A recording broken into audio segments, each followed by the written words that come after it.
Sehat itu harus yang pertama sehat jasmani, betul. Artinya secara fisik sehat. Yang kedua dia mental, spiritualnya sehat. Yang ketiga sosialnya sehat, artinya dia di pergaulan dia oke gitu kan. Definisi yang keempat harus produktif. Nah, produktif ini apa? Artinya sehat finansial. Itu definisi sehat. Pertanyaannya di luar sana, banyak nggak orang-orang yang secara fisik sehat, jasmani ya, mental, spiritualnya sehat, sosialnya sehat, tapi finansialnya nggak sehat. Nah, ini jadi bahaya, jadi problem. Oke? Nah, ini data 10 penyebab kematian tertinggi di Indonesia tahun 2014. Amerika mundurnya setahun. Jadi Amerika tuh kalau 2017 dipublish itu data 2016. Indonesia kalau publish 2017 berarti dia mundur 3 tahun. 2014 ini udah paling update tuh, nggak ada lagi yang update-nya. Jadi nunggu tadi nanti 2018 akan keluar data 2015 gitu.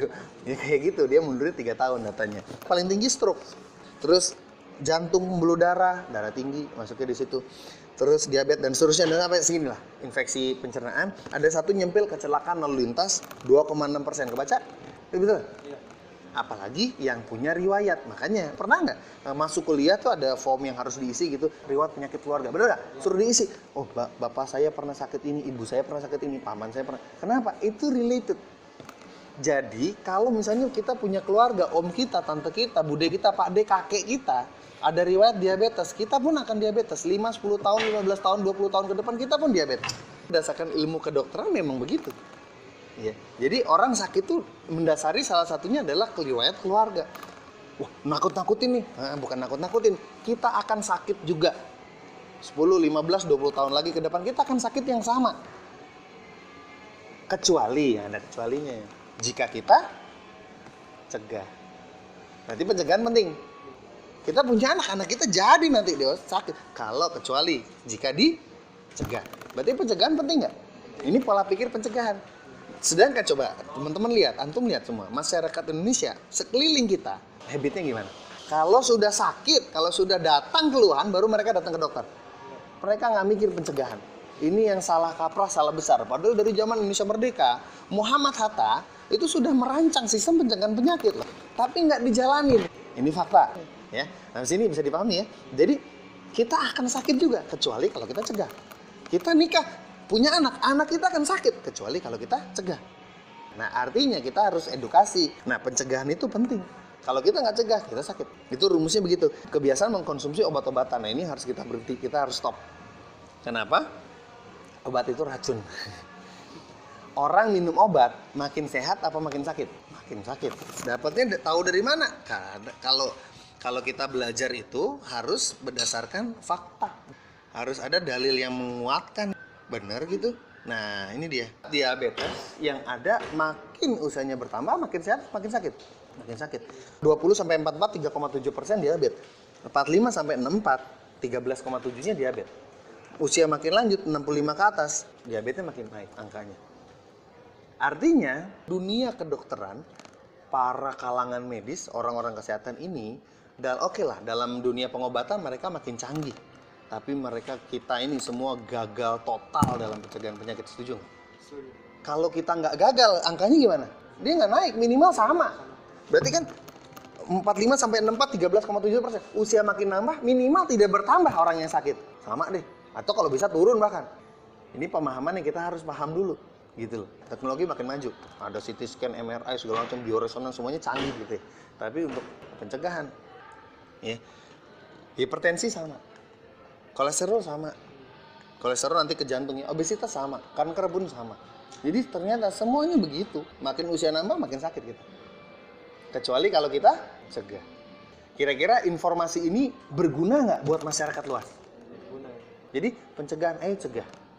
Anggaplah dari 10 orang yang kita sampaikan fakta ini, satu aja melakukan, mengubah tindakannya, mengubah perilakunya. Dia hijrah, dia migrasi, dia ubah pola pikirnya jadi pola pikir mencegah penyakit, dan dia melakukan apa yang kita sampaikan, pahala jariah nggak? Itu pahala ngalir terus tuh. Wah, saya kan punya riwayat keluarga diabetes. Saya nggak boleh makan manis-manis nih. Ini terlalu manis nih. Janganlah. Saya makan pisangnya aja biasa. Dia melakukan gara-gara kita udah sampaikan fakta ini, kita dapat pahalanya begitu. Nah ini, jadi harus disampaikan lagi nih.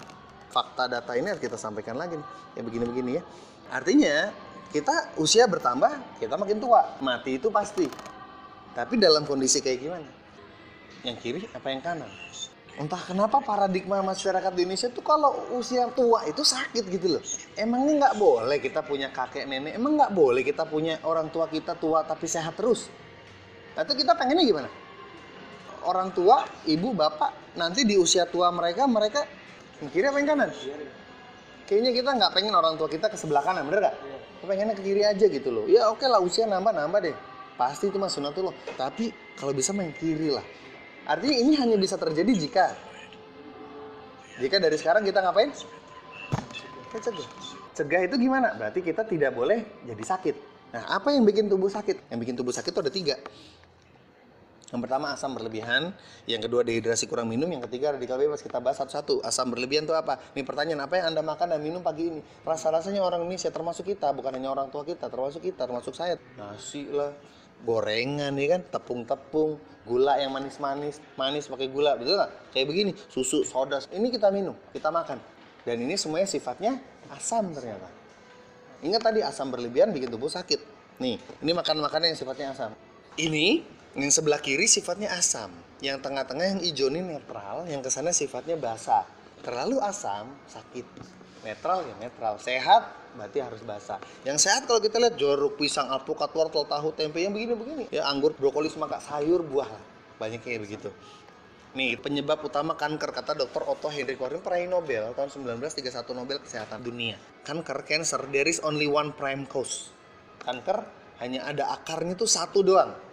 Akar asal muasalnya tuh satu doang. Kanker muncul karena perubahan metabolisme ke kondisi primitif.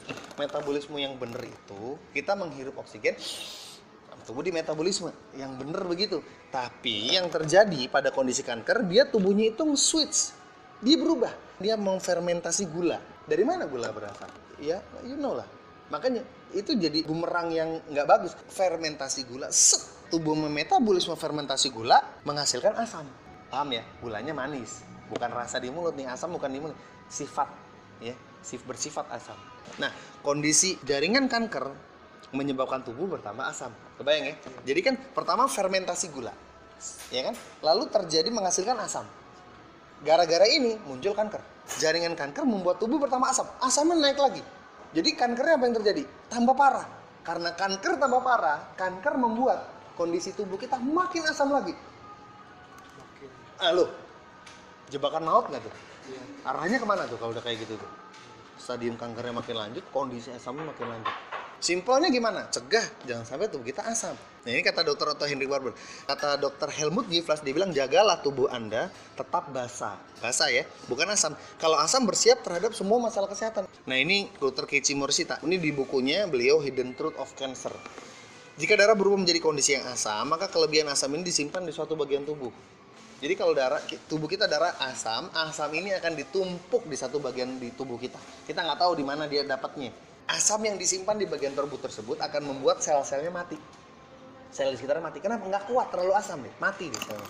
Nah, tapi nggak semua sel mati. Ada yang mampu bertahan. Nah, yang mampu bertahan ini itu abnormal dia. Dia nggak normal. Harusnya gimana? Kalau kena asam mati. Kalau kena asam dia bisa bertahan, berarti dia abnormal. Ini disebut keganasan. Yang namanya keganasan berarti apa? Jadi artinya supaya kita sehat, apa yang harus kita lakukan? Solusinya simple. Zaman dulu ada pepatah, you are what you eat. Bener nggak? Anda adalah apa yang Anda makan. Iya kan? Kira-kira pepatah tersebut bener atau enggak? Bener ya? Ada sejarahnya lagi. Cerita lagi sejarah nih ya. Sejarahnya gimana? You are what you eat. Jadi zaman dulu orang lihat tubuh manusia ini kan daging. Ya kan? Jadi apa yang kita makan jadi daging. Anda adalah apa yang Anda makan. Apa yang Anda makan jadi daging. Jadi solusinya apa? Solusinya sederhana. Ubah aja makanannya. Berarti berubah tubuh kita. Kan gitu. Logikanya begitu. Dirubah makanannya, dirubah tubuh kita. Jadi gantilah makanan kita menjadi vegetarian. Selesai sudah. Berarti kita makannya buah-buahan, sayur-sayuran. Udah. Telur nggak bisa. Susu nggak bisa. Kok jadi susah ya? Makanya ada pertanyaan. Masyarakat bisa nggak? Belum tentu. Kira-kira sanggup nggak berubah pola makan jadi vegetarian? Siapa yang oke siap? Kayaknya saya oke deh vegetarian. Jadi dari 10 orang yang yes cuma 2 doang gitu loh. Ya kalaupun yes, 5 tahun lagi masih vegetarian nggak? Belum tentu. Kebayang ya? 5 Berarti mencegah itu memang butuh perjuangan gitu loh. Iya kan? Makanya ada pertanyaannya, bisa nggak? Nggak bisa. Makanya you are what you eat itu paradigma lama. Seiring dengan perkembangan zaman, ternyata tubuh kita, you are what you eat, udah nggak relevan. Ilmu pengetahuan ditemukan bahwa 75% tubuh kita adalah air ternyata. Ya, air. Ada bukunya tuh, Masaru Emoto. Ya kan? The Power of True Water, kata pengantar oleh Agim. Ya, tapi jelas dalilnya di Quran ada, ya kan? Di ilmu pengetahuan ternyata betul 75% tubuh kita adalah air. Jadi solusinya ternyata bukan hanya mengganti pola makan. 75% tubuh kita air. Jadi yang harus kita ganti adalah air. So, change your water. Sampai sini bermanfaat nggak nih data fakta slide ini? Gimana kalau kita sampaikan ke masyarakat atau keluarga kita dulu deh? Kira-kira mereka dapat pencerahan nggak? Dapat perbaikan nggak mindsetnya? Ya. Jadi karena tubuh kita harus diganti air, kan gitu aja. Gantinya pakai air apa? Ya kalau mau diganti air harus air yang kualitasnya terbaik biar tubuh kita pun komposisinya jadi komposisi yang sangat-sangat optimal terhadap kesehatannya kan. Nah, maka itu air yang terbaik itu apa sih? Apa kira-kira? Berarti harus diganti air yang terbaik. Air yang terbaik air Zam-Zam. Oke. Ada yang mau membantah nggak air ini nggak baik?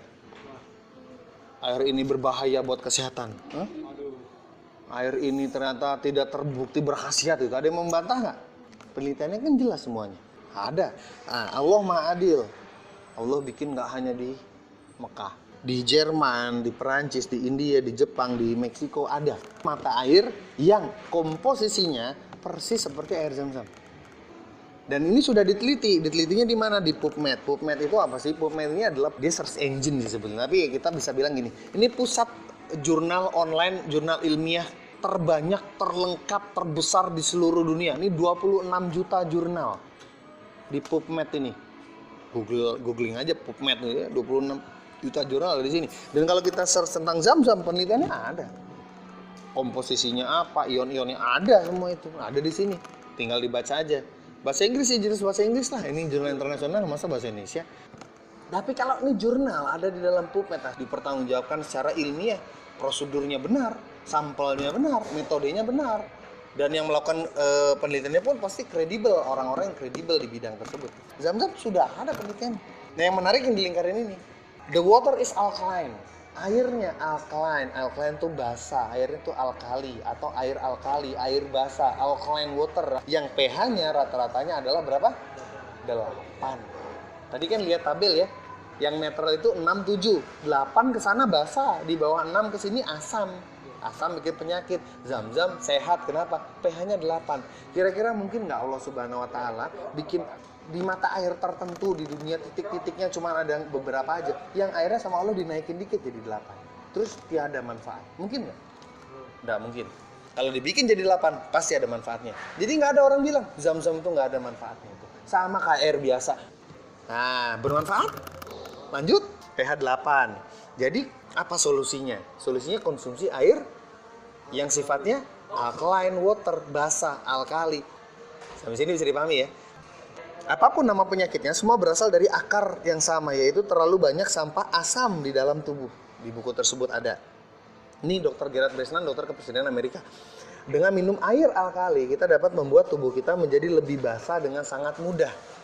Kenapa dia bilang sangat mudah? Karena kalau ganti pola makan sangat susah. Yang gampang apa? Ganti air deh. Toh, kalau kita lapar, kita ngapain? Kita makan. Suruh ganti makanan, nggak mau, susah. Cuman 2 orang yang mau ganti makan.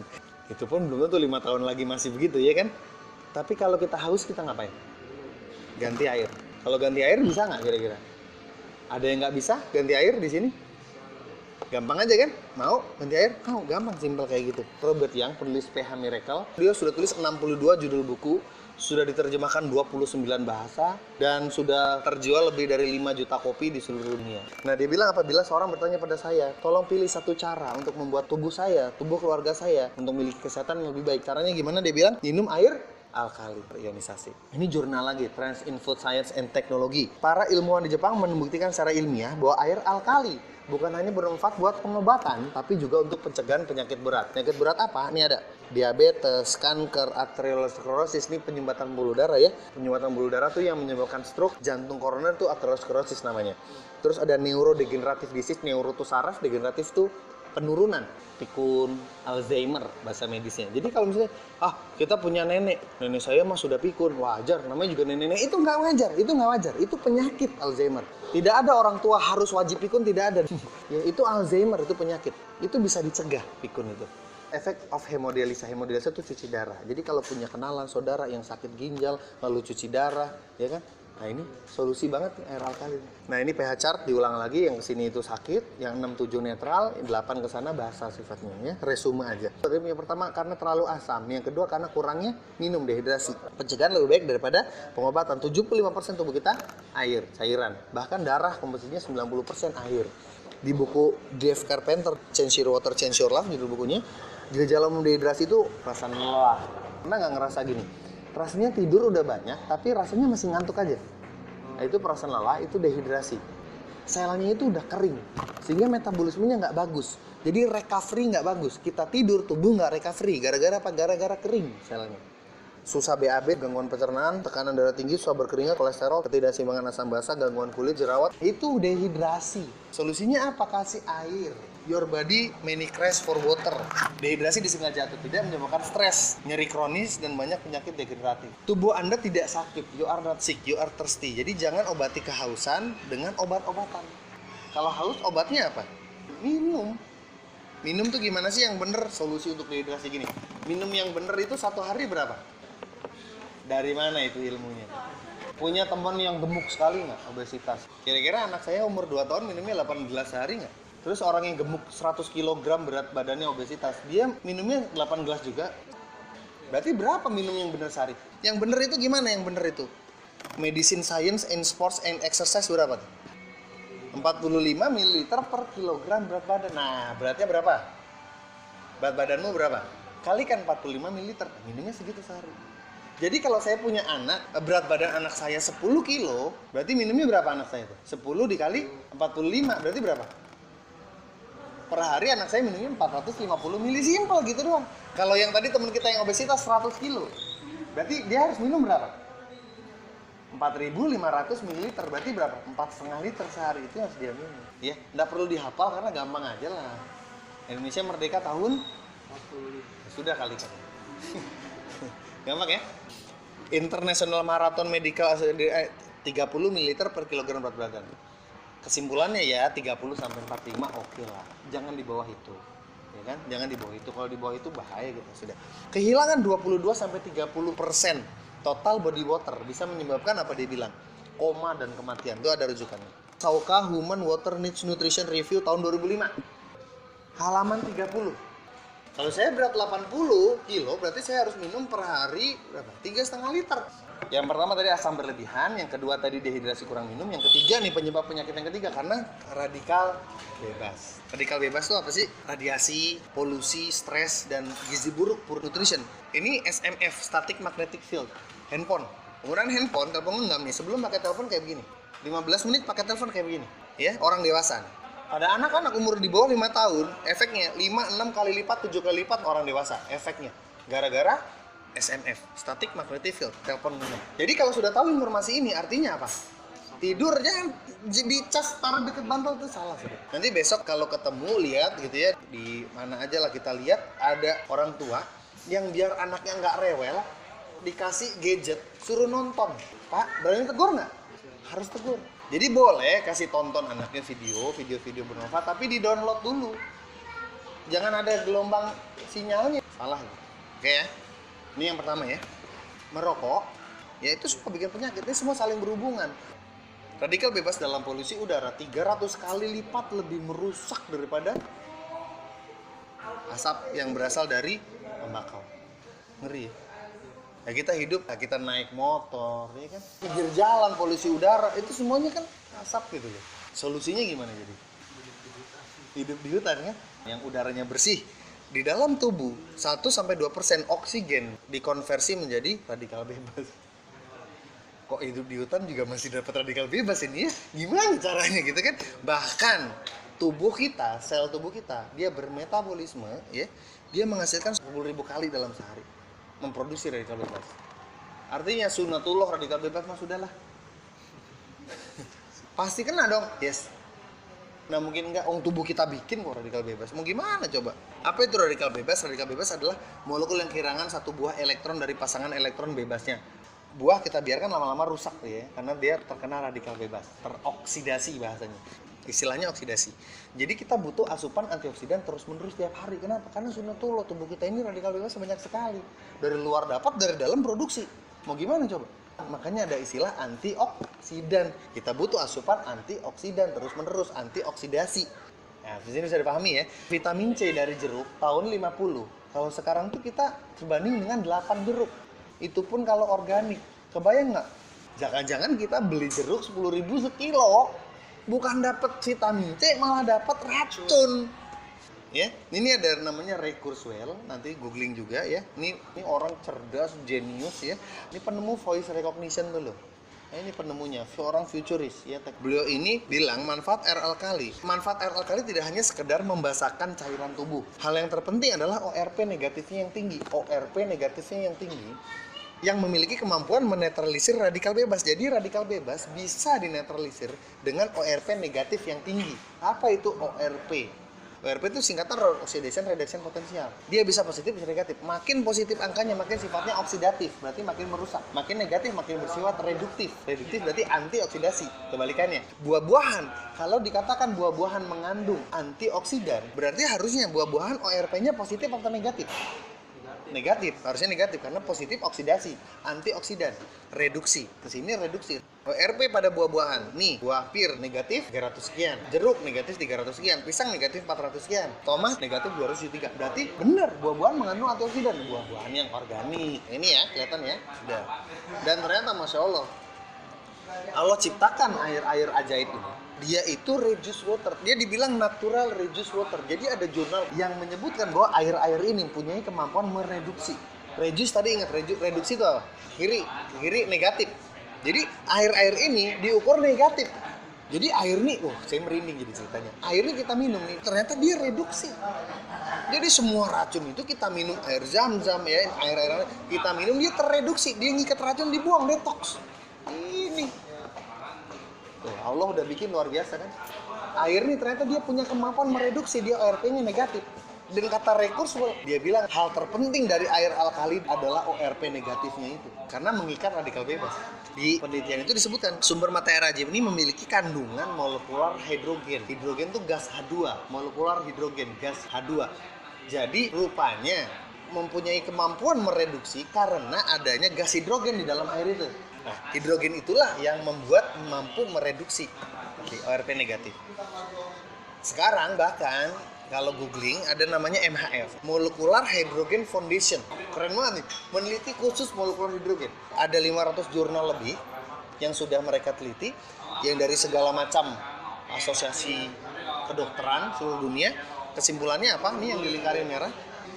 Over 500, lebih dari 500 jurnal ternyata membuktikan gas hidrogen memiliki therapeutic potensial, kemampuan terapi terhadap semua organ tubuh, every organ, semua organ tubuh, dan menyembuhkan 150 different human disease model, menyembuhkan 150 penyakit di tubuh manusia. Semua organ tubuh dan 150 jenis penyakit disembuhkan oleh hidrogen. Dahsyat kan? Kita edukasi tentang dua hal. Satu, edukasi kesehatan, ya ini tentang ini. Yang kedua, kita harus ngerti melek bisnis. Nah, sekarang buka otak bisnisnya nih. 2 tahun, 3 tahun, 4 tahun, 5 tahun dari sekarang, orang sakit flu, batuk pilek, terapinya pakai apa? Hidrogen. 2, 3, 4, 5 tahun ke depan, orang sakit diabetes, hidrogen. Orang kanker, hidrogen. Yang darah tinggi, kanker, diabetes, keluarga kita, terapinya apa? Hidrogen. Air apakah itu? Tadi kan dijelaskan tuh, salah satunya zam-zam, ya kan? Salah satunya zam-zam. Pertanyaannya simpel. Kalau zam-zam itu 1 liter harganya berapa? 1 liter itu 100.000. Tapi kebayang nggak? Sekarang kita minum, kebutuhan minum kita 45 ml dikali berat badan kita. Bapak kita berapa beratnya? Ibu kita berapa beratnya? Kita berapa beratnya? Kakak kita, adik kita berapa beratnya? Orang-orang yang tinggal dengan kita satu rumah berapa beratnya? Kalikan semua, total semua. Itu satu hari minimal berapa? 10 liter bisa. Saya aja harus 3,5 liter minum. Belum istri saya, belum anak saya, belum yang ngasuh di rumah, yang kerja di rumah. Total kayaknya bisa lebih. Kalikan 100.000. Kalau 10 liter aja kali 100.000 berapa? 1 juta sehari. Kalikan 30 hari.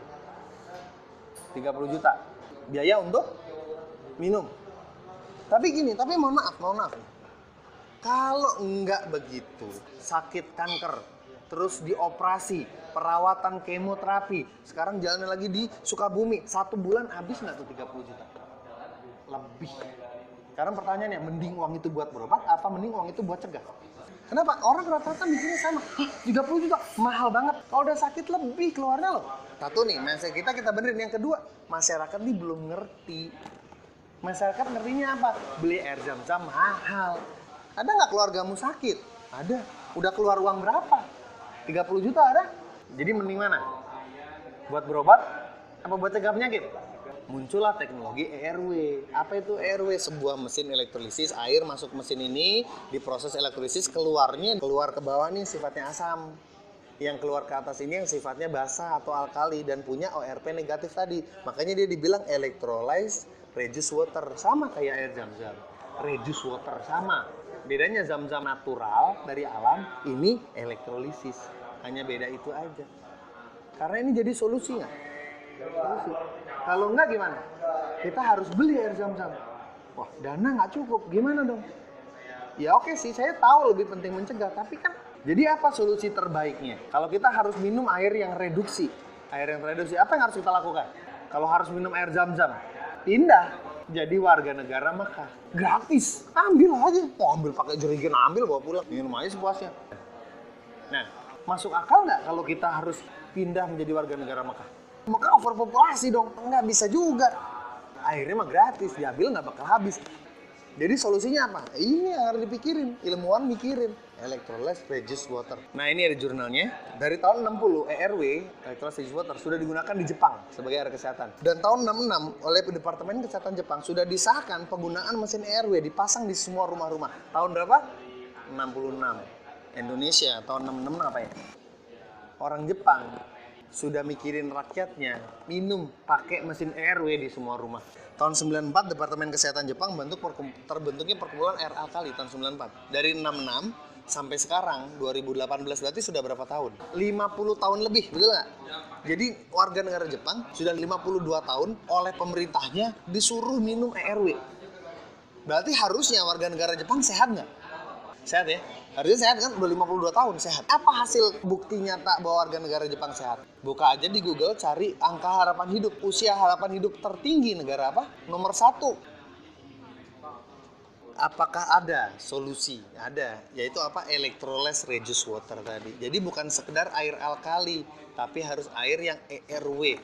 Ini Dr. William Kelly, penulis buku The Dr. Hugo Scott, dia bilang apa? Air alkali yang diproduksi oleh mesin elektrolisis adalah kemajuan terpenting dalam dunia kesehatan semenjak penemuan penisilin oleh Alexander Fleming. Dulu tuh ibu-ibu masak di dapur ya, tangannya keiris, itu tangannya bisa bengkak, bernanah, infeksi, meninggal. Nah, Alexander Fleming temukan penisilin dari jamur itu kan.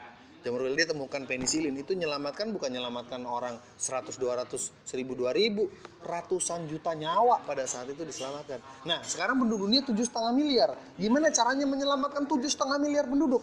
Gimana caranya? Apa solusinya? ERW. Pasang di rumah masing-masing. Betul nggak? Nah, ini coba yang kiri yang kanan nih. Kira-kira berapa usianya? Yang lebih tua yang mana nih? Ini sebelah kiri pendiri perusahaan Enagic, nanti saya ceritakan. Nah, yang kanan ini yang mana adik, yang mana kakak nih? Yang kanan? Yang kanan ibunya. Ini anaknya. Nah, ini air ERW di Indonesia. Solusi terbaik ERW gitu ya. Ini air ERW di Indonesia total. Perfect. Itu sedikit pengetahuan bisnis lah. Ada yang tahu perusahaan Total? Atau pernah lihat apalah merek Total gitu di luar? Pernah tahu pom bensin Total? Total itu perusahaan juga, perusahaan konstruksi juga. Kalau perusahaan besar seperti Total bikin air, artinya teori ekonomi aja sederhana lah. Kalau ada penawaran karena adanya permintaan, simpel aja. Artinya Pak, masyarakat Indonesia sudah mulai ngerti. Nah, tapi kalau datang ke supermarket besar, Carrefour, Giant atau Hypermart, ada satu rak khusus ERW dan harganya lebih mahal. Ini ada merek Perfect, Pristine, Liquo, E+, Milagros, hijau ini mereknya Kimia Farma ya. Ini ada merek Kangen Water. Yang mana yang paling bagus dari ini semua merek-merek ini? Sama aja. Saya kasih tahu sama aja. Jadi kalau besok ada orang pedagang gitu ya, berbisnis air alkali terus dia bilang, wah merek saya ini lebih bagus loh daripada merek yang lain. Sama aja, sama-sama RW kok. Apa bedanya? Nggak ada bedanya, sama aja. Nah yang jadi masalah antioksidan, hidrogen, molekular hidrogen, itu akan berkurang drastis dalam waktu 18 sampai 24 jam. Berkurang drastis. Kenapa berkurang drastis? Hidrogen itu apa tadi? Gas. Gas sifatnya uap, hilang nih. Pertanyaannya ini dari ini air ini dikemas di pabriknya sampai masuk ke supermarket terus kita beli itu udah berapa hari? Hidrogennya sudah hilang. Jadi cuma sisa alkalinya aja. Antioksidan nggak dapat. Bagaimana kalau kita minum suplemen antioksidan? Nah, suplemen antioksidan gimana? Jurnalnya. Efek suplemen antioksidan dalam tubuh. Studi menyimpulkan bahwa suplemen antioksidan tidak dapat mencegah kanker kardiovaskular atau kematian. Jadi antioksidan dari suplemen itu nggak cegah penyakit. Jadi antioksidan yang cegah penyakit itu apa? Hidrogen. Balik lagi, muter-muter hidrogen lagi. Kalau kita air RW-nya beli, yang di pasaran, yang di botol, yang di galon, itu sudah hilang antioksidannya. Itu bukan solusi. Jadi apa solusi yang paling benar? Punya mesin RW sendiri di rumah. Kayak orang Jepang, tiap rumah punya mesin RW dari tahun 66. Di Jepang ada 13 perusahaan yang memproduksi mesin RW. 13 perusahaan, 13 merek yang berbeda. Dan setiap perusahaan punya beberapa tipe kan? Ada 40 tipe di Jepang ini. 40 tipe, banyak sekali gitu. Sampai warganya juga ya mau merek apa aja tergantung selera. Ada yang modelnya futuristik, ada yang digital, ada yang analog, nggak tahu lah pokoknya gimana. Kurang lebih kayak gitu. Mereknya macam-macam, tipenya macam-macam. Sifat. Nah kalau di Indonesia gimana? Kita lihat dulu nih. Kalau kita mau beli impor sendiri, nih Alibaba. Alibaba tahu? Siapa yang nggak tahu Alibaba? Alibaba.com. Tahu ya? Jack Ma yang punya Alibaba.com. Itu orang dari miskin banget sampai terkaya nomor 1 di Cina, dia ownernya Alibaba. Gitu. Harganya berapa? 40.000 US dollar. Kalikan rupiah, berarti berapa? Kurang lebih 500 jutaan, ya nggak? Jadi solusinya adalah punya mesin ERW, beli. Berapa? 500 juta, beli. Invest. Kira-kira mahal apa enggak? Mindset dulu kita mainkan dulu. Jadi mindsetnya gini, kita punya orang tua, kita datang ke rumah sakit ke profesor ya. Prof, kita menghadap, gini loh Prof. Tolong Prof, saya punya uang 1 miliar. Prof, saya punya uang 1 miliar. Tolong profesor bikin apapun caranya kepada kedua orang tua saya. 1 miliar ini saya kasih ke profesor. Dua orang tua saya ini tidak boleh sakit sampai saya bayar 1 miliar. Mau nggak bayar? Demi orang tua kita nggak sakit, rela keluarga? Pokoknya nggak boleh sakit. Saya nggak mau lihat orang tua saya tua nanti sakit-sakitan. Tolong, saya siap bayar 1 miliar. Rela nggak keluarin 1 miliar? Itu loh. Jadi mahal apa enggak 1 miliar itu? Kalau untuk supaya orang tua kita keluarga itu baru ngomong orang tua sih. Keluarga konteksnya orang tuanya iya, anak-anaknya iya, pasangannya iya. Ya. Masyarakat di luar sana, mungkin orang tua kita, paman kita, bibi kita, uak kita, mereka nggak ngerti. Oh, 5 juta mahal banget. Kenapa? Mereka nggak ngerti mindsetnya. Ini harus kita luruskan. Kasih mindset yang benar. Ah, saya mah ntar dulu dah, jangan ngomong 500 juta lah. 5 juta kan mesinnya segede apa itu buat produksi massal. Gimana kalau saya cuma mau pakai buat di rumah aja? Kalau yang tadi dijual di Alibaba itu yang buat produksi massal. Saya nanti dulu, saya nggak mikirin bisnis lah, yang saya mikir mau sehat dulu. Saya mau pakai yang di rumah aja, saya pakai sendiri sehat, cukup. Ya sudah, ini aja nih. Di Indonesia ada. Merek yang masuk Indonesia perusahaan apa? Enagic, perusahaan Enagic. Airnya namanya Kangen Water. Jadi orang tua kita perlu nggak pasang mesin Kangen Water di rumah? Kangen Water kembali ke asal. Ini bahasa Jepang, Kanggeng. Lucu ya namanya, bukan bahasa Indonesia, bahasa Jepang. Kanggeng. Kanggeng artinya kang itu back, geng itu asal muasal, origin. Jadi back to origin, kembali ke asal muasal. Ini perusahaan Enagic, pabriknya di Osaka, kantor pusatnya di Jepang. Di Amerika ada kantor, di Indonesia ada kantor, 27 kantor cabang seluruh dunia. Dia sudah di banyak negara internasional. Kan di Jepang ada 40 tipe, ada 13 perusahaan. Tapi di Jepang sendiri pun, Enagic itu satu-satunya perusahaan yang dapat sertifikasi dari Asosiasi Pencegahan Terhadap Penyakit. Sertifikasinya, macam-macam lah. Ini ada patennya nih, ISO-nya. ISO ini mungkin sering lihat ya, 138485 ini ISO untuk sertifikasi medical device. Nah ini kalau kita pasang di rumah, bisa dari air keran, PDAM, air sumur bisa, tapi bersyarat. Syaratnya harus pH-nya 7. Kalau air di rumah nggak penuhi syarat, gimana? Ya udah beli aja air galon, pakai ada pompa kecil begini baru masuk ke mesin. bisa juga. Tergantung mau yang mana yang lebih cocok. Ini mah situasional. Ini mesinnya kayak gini, ada bisa 7 pH air. Nah ini Kangen Water bisa 8,5, 9, 9,5, tinggal kita pencet aja. Jadi gini, nasi kan asam. Masa kita nggak boleh makan nasi? Bukan kita nggak boleh makan nasi. Kita tetap makan nasi. Tapi masak nasinya pakai air yang pH-nya 9,5. Pencet aja 9,5, udah air itu keluar itu 9,5. Jadi karena nasi asam, airnya 9,5, kalau dimasak jadi gimana nih nasi? Temu tengah-tengah, nasinya jadi sehat. Kalau bikin kopi, teh kan asam, gimana dong? Masa nggak boleh minum kopi lagi? Selama-lamanya bukan. Boleh, tapi bikin kopinya pakai air semua. Jadi kopi yang sehat, teh yang sehat. Semua jadi sehat. Masak sayur, masak apa, semua pakai air. Jadi tidak ada yang kita ganti pola makan. Yang kita ganti apa? Airnya. RW. Ada pH 11,5, strong Kangen Water namanya. pH kuat nih, ini jangan diminum, bahaya juga kalau terlalu pH-nya terlalu tinggi kan. Ini buat apa fungsinya? Nih, ini buah kalau kita cuci ya gitu aja.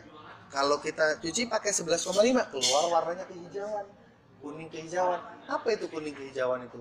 Pestisida. Sama juga dengan halnya kita cuci beras keluar air tajin. Kalau cuci pakai 11,5, air tajinnya jadi warna kuning kehijauan. Apa itu? Pestisida. Ini jurnalnya ada. Reduction of pesticida. Reduksi pestisida pada sayuran segar, buah-buahan, termasuk beras juga. Sama pokoknya cuci pakai itu, pestisidanya terontok semua. Dengan pengolahan dengan PR. Selama ini kita masak nasi, pestisidanya masih nempel.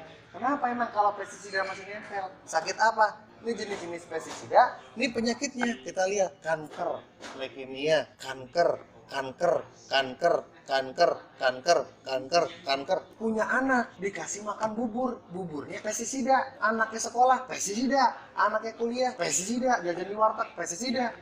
Sekarang banyak orang nikah nggak punya anak. Kenapa? Pestisida. Kalaupun tidak pestisida, hamil, kerusakan saraf, anaknya hiperaktif, anaknya autis. Zaman saya SD 30 tahun yang lalu, satu kelas itu normal aja teman-teman. Coba sekarang, satu kelas tuh 30 anak, ada satu yang ABK. Anak-anak itu zaman sekarang semua pasti sakit. Nervous system damage, kerusakan saraf otak.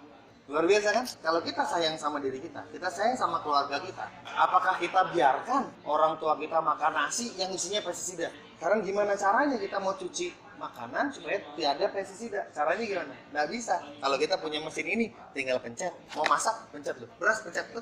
Bikin 11,5, cuci, buah, masak. Mantap sudah. Kalau kita nggak punya mesin, apa yang harus kita lakukan? Kita beli. Berasnya beli, air buat cucinya beli 2 kali, mending kalau murah 500 ml itu harganya 50.000, 75.000 kan. pH normal ada juga yang pH 7 ya, buat minum susu bayi, minum obat lah ya. Ini beauty water pernah lihat ya, semprot-semprot pH-nya 5,5, 6, 2,5 asam kuat, jangan diminum juga ya, bukan diminum, dibuat antiseptik. Udah uji lab 30 detik, ini kuman-kuman yang mati 30 detik. Ya. Ini 2 detik bakteri coli ya, 2 detik hancur. Staphylococcus 2 detik hancur. Ini cepat banget. Kalau anak-anak tuh mau makan cuci tangan susah, jadi semprot pakai ini. Ini bu, anaknya pakai ini bagus nih, antibakteri tangannya. Ini Dr. Hiromisinya, ahli bedah pencernaan, guru besar di Albert Einstein College Medical di New York. Penemu ini metode electrosurgical polypectomy colonoscopy. Waduh, ngerti nggak tuh? Colonoscopy itu gini, teropong yang dimasukin, mohon maaf ya, lewat anis, diteropong kondisi ususnya. Polipektomi, ektomi itu potong. Jadi kalau diteropong di dalam usus, wah ada keganasan, polip dipotong. Tapi yang motong adalah electrosurgical, ada robotnya, potong, polipnya copot. Ini nemuin dia, ini orang jenius nih. Salah satu bedah pencernaan yang terbaik seluruh dunia, salah satunya di New York dia bilang apa, air Kangen adalah air minum terbaik dalam kekuatan menghidrasi blood dibanding RW yang lain. Ini vokalis grup band Aerosmith, Steve Tyler namanya. Ini punya 4 mesin Kangen Water. Jadi sudah jadi gaya hidup di luar negeri juga gitu. Di Indonesia juga sama. Ini teman kita pasang mesin di rumahnya Pak Yusuf Kalla, wakil presiden kita. Bu Siti Fadila Supari, mantan Menteri Kesehatan, kabinet Pak SBY kemarin ya. Kalau ketik Kangen Water selebriti gitu ya, selebriti Kangen Water, artis Kangen Water, keluar nanti foto-foto orang-orang ini. Tiger Woods nih juara dunia golf, Jennifer Lopez, Magic Johnson, ini pemain basket LA Lakers berhenti basket karena didiagnosa kena HIV/AIDS. Sampai sekarang ternyata orangnya masih hidup, punya 8 mesin Kangen Water. Leonardo DiCaprio ya kali ini tahu lah. Tony Robbins, Elton John, pesulap nih. Ini mantan Presiden Obama dengan istrinya, Carlos Santana, ada pemain kita, Brad Pitt, bintang film, Evander Holyfield ini mantan juara tinju dunia. Bill Gates, orang terkaya nomor 1 di dunia, punya 26 mesin Kangen Water di rumahnya. Jadi satu rumah mesinnya 26.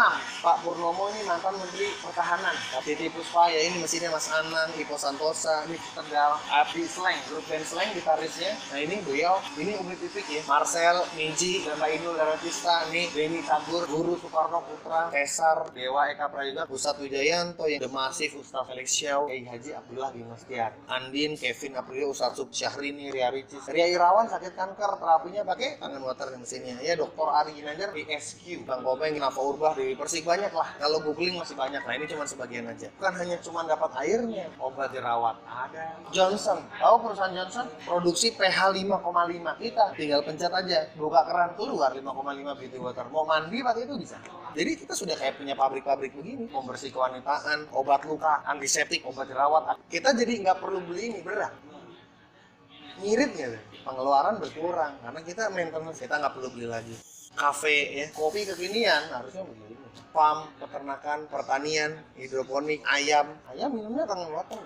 Ayamnya tangan water. Jadi ayam itu tingkat kematian ternaknya itu lebih kecil, lebih sehat-sehat, lebih gemuk-gemuk, harga jual meningkat.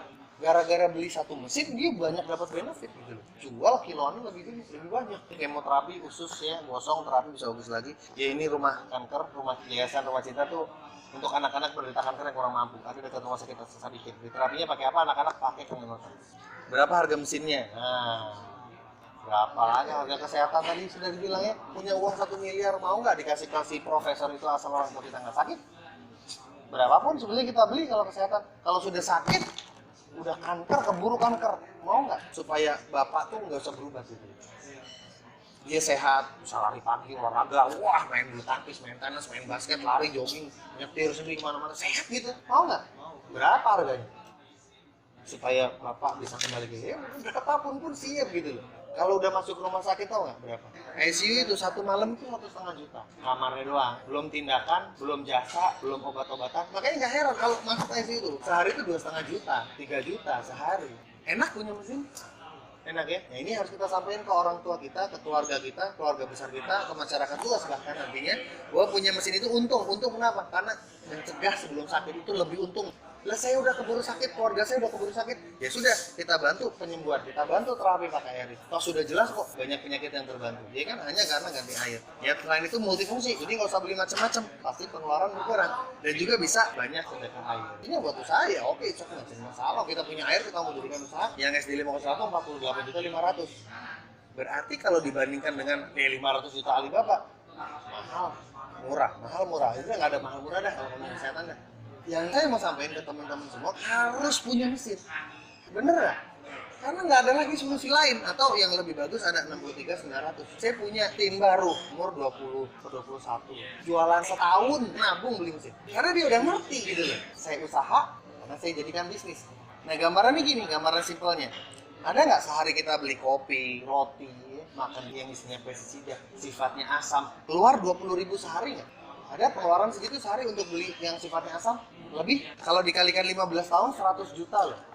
Artinya 15 tahun dari sekarang kita sudah keluarin uang 100 juta. Kita dapat apa? Dapat sakit. Rugi double. Duit keluar banyak, yang dapat bukan sehat malah sakit. Nah ini mesin 48,5 dibagi 15 tahun sehari 9.000 kita iya, bapak kita juga, ibu kita juga, kakak kita, adik kita juga. Kalau di rumah ada kakek nenek semuanya minum, berarti kan tinggal dibagi aja. Jadi receh-receh. Kita punya rumah, punya kendaraan, anggaplah motor, mobil. Pertanyaannya simpel, ini aset atau bukan? Definisi aset menurut hukum ekonomi adalah apa? Setelah suatu benda bernilai yang memberikan arus kas positif, cash flow positif, artinya ngasih duit masuk. Jadi rumah yang kita punya aset bukan? Liabilitas. Aset kok rumah saya? Loh, kok bisa? Kan di rumah saya ada 20 kamar, saya jadikan kos-kosan. Ya udah, itu aset rumahnya bener, karena rumahnya ngasih duit. Tapi kalau enggak ya bukan aset, itu tempat ini bukan aset. Sekarang pertanyaannya, kalau kita punya mesin ini, kita cuma keluarin 48.500.000, kita bisa cegah seluruh keluarga kita dari penyakit dan kita bisa jadikan bisnis. Berarti ini aset atau bukan? Kalau punya mesin ini aset bukan? Kenapa? Karena bisa ngasih income. Paradigmanya harus kita luruskan dulu tuh, ini asetnya. Jadi, sekali lagi nih, kita punya mesin ini tujuannya adalah apa? Investasi. Dan juga dia bisa mengirit biaya kesehatan tahunan di Amerika sebesar $1,5 triliun sampai 90%. Jadi pengeluaran akan susut 90%. Sekarang kita melangkah yang bab 2 tentang bisnis. Kalau kita mau bisnis yang simpel di dunia air ya. air isi ulang. Kan air isi ulang harus ada izin, itu dinas kesehatan setempat. Ada checklist, ada standarnya. Jadi kalau kita datang ke dinas kesehatan mau bikin isi ulang, nanti sama orang dinas itu ada checklist yang harus kita isi. Begitu kita sudah penuhi syarat, baru keluar izin dari dinas. Nah, kali tembok kan gitu, izin. Perlengkapan itu kalau nggak standar kan kita nggak lolos izin. Ketika pulang, kalau nemu isi ulang tanya, Mang, kalau bikin isi ulang nih, instalasi semua habis berapa? Tanya, 30 juta loh, kurang lebihnya. Belum termasuk sewa tempat, kontrak, kalau pinggir jalan bisa keluar berapa? 100 lah. Nah, sekaligus buka di Kementerian UMKM, singkatan dari UMKM, usaha mikro, kecil, dan menengah. Nah, tolong dilihat, dicek. Apa itu definisi usaha mikro? Dikatakan mikro jika modalnya kurang dari 50 juta, itu mikro. Kalau usaha kecil 50 sampai 500, usaha menengah 500 sampai 5 miliar, di atas 5 miliar itu sudah usaha besar. Kalau misalnya mau bisnis kos-kosan, kira-kira butuh modal berapa? Berapa modalnya? Miliaran ya. Jadi minimal banget usaha kos-kosan tuh masuk usaha menengah loh. Bahkan kalau kos-kosan itu yang pinggir jalan raya, depannya langsung ada angkot yang 24 jam, itu berapa nilainya? Jadi sudah usaha besar masuknya kos-kosan itu. Nah sekarang kita bicara usaha mikro, modal di bawah 50 juta. Sekarang mau bisnis apa? Usaha fashion tuh minimal menengah, rumah makan tuh menengah, 500 ke atas, yang bonafit, yang murah. Nah, jadi mau bisnis apa yang di bawah 50 juta sekarang? Isi ulang salah satunya. 1 galon isi ulang berapa? 5.000 lah tengah-tengah ya kan? Bicara bisnis ya, kita mau dapat omset 1 juta per hari. Untuk bisa dapat 1 juta per hari dengan harga jual 5.000 per galon, berarti harus jual berapa galon seharinya? 200 galon sehari. 200 galon sehari suruh jual, sanggup nggak?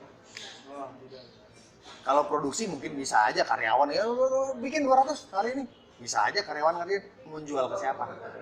Nah itu masalahnya. Kalau bisnis kangen water gimana? Sama izin. Urusin izin, modalnya kurang lebih 30 juta, nggak perlu sewa tempat karena kita pasang mesinnya di rumah aja. Kenapa di rumah kan kita minum, kita masak pakai air itu. Galon yang 19 liter, ini 50.000 aja kita jual. Belum galon ya, tambah galon 80, 85 ya. Terus galon yang 5 liter 25.000. Yang strong acid super semprot sama si beauty water tuh 50.000 sepasang. Strong kangen 11,5 tadi, cuci beras pestisida 50.000. Nah kita mau dapat 1 juta sehari, kita harus jual berapa? Kita cuma jual 5 aja loh. Kalau 5 sehari masuk akal nggak? Gimana caranya kita jual 5 tapi dengan mudah menyenangkan? Ada strateginya. Gimana strateginya? Strategi sekarang kita bahas ya. Strateginya seperti apa? Yang pertama edukasi. Gini, kalau kita tanya sama orang sekeliling kita, kanan kiri depan belakang, tetangga, RT RW segala macam, kita tanya kangen water tahu nggak? Mungkin mereka tahu, tapi apakah mereka sudah diedukasi, ada penelitian jurnal? Belum tentu. Jadi cuman sekadar tahu, mungkin lihat mereknya, ya kan? Pernah lihat spanduk bannernya, cuman itu aja gitu, sekadar tahu gitu aja. Jadi perlu kita edukasi supaya mereka paham. Gambarannya gini, kalau tadi saya edukasi nih, jadi pengen nggak mengubah hidup? Minimal banget gitu ya, sebelum kita ngomongin mesin, saya beli dulu deh 1 galon buat orang tua saya. Kebayang gitu nggak? Saya coba dulu deh, nyoba dulu deh. Nanti orang tua saya di Sukabumi, saya suruh beli deh di Sukabumi deh. Tinggal minta kirim. Ya coba dulu lah 1 minggu. Kebayang kan? Karena kalau sehat minum kan untuk pencegahan penyakit, gitu, bukan untuk apa-apa gitu. Tapi minimal kalaupun tadi ada kerasa kayaknya saya kalau tidur tuh rasanya nggak cukup, bangun tuh kayaknya masih ngantuk. Itu udah gejala-gejala dehidrasi, coba aja. Ya badan seger, enak gitu loh. Terus nggak gampang capek, minimal gitu. Itu namanya edukasi. Strategi kita adalah edukasi. Kita jemput bola. Sehari 1 atau 2 kali edukasi. Jadi semua bisnis apapun sama sih. Sama aja, kalau nggak diedukasi, market, pasar nggak akan ngerti. Ya kan? Kan kuncinya diedukasi kan? Kunci segala bisnis apapun diedukasi gitu. Kita punya kerudung, orang mana tahu kerudung ini bagus. Ini loh, ini kerudung ini bahannya beda nih ya. Coba dijelasin nih ya, ini tuh kombinasi katunnya sekian persen, ini sekian persen kombinasi sehingga dia kalau kena sinar UV, dia mantul.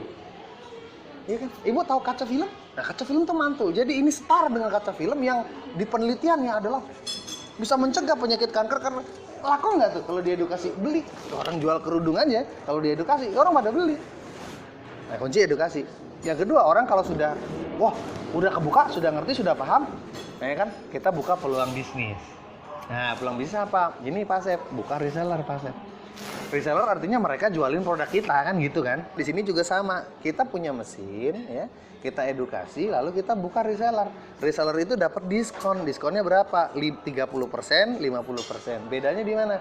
Kalau 30% orang simpen deposit 500.000 di kita. 50% diskon depositnya 1 juta. Ya produk 2 juta diskon 1 juta. Jutanya bayar dulu deposit. Atau yang berikutnya berlangganan. Apa tuh berlangganan? Berlangganan itu bayar 500.000 sebulan Pak Asep. Jadi 1 RT nih, Pak Asep 1 RT itu ada berapa kakak kurang lebih? Hah, banyak 100 kakak ya. Nah, ini kata kuncinya. Ke tetangga-tetangga satu RT, Pak, daripada beli eceran, mending belinya langganan aja. Langganan berapa? 500.000 sebulan. Maka mereka tanya, kalau saya 500.000 sebulan, saya dapat berapa galon? Berapa galon kira-kira? 500.000 sebulan, dapat berapa galon? 10? Terus si bapak tetangga kita bilang gini, loh saya beli ketengan 50.000, langganan 500.000, sama aja harganya. Mending saya eceran aja. Nggak menguntungkan buat pelanggan. Nah, idenya bagaimana kita membuat penawaran kepada tetangga-tetangga satu RT ini yang mereka nggak bisa tolak. Mereka tuh kalau nggak langganan tuh rasanya rugi sekali gitu loh. Jadi kira-kira mau dikasih berapa galon? Supaya mereka merasa sangat untung sehingga mereka kalau nggak ngambil rugi banget adalah berapa galon? Kalau bisa 20. Kalau bisa 20, sepuasnya aja gimana Pak? Sepuasnya loh. Oh, sebuah. Loh, sebentar Pak Asep, sepuasnya itu gimana? Terserah Bapak. Bapak mau ambil 10, 20, 30, 40, ambil aja Pak. Pokoknya 500.000 saya segini. Bapak langganan internet nggak? Langganan. IndiHome bayarnya berapa sebulan? 500.000. Dipakai nggak dipakai tetap segitu. Nah sama nih air juga gitu.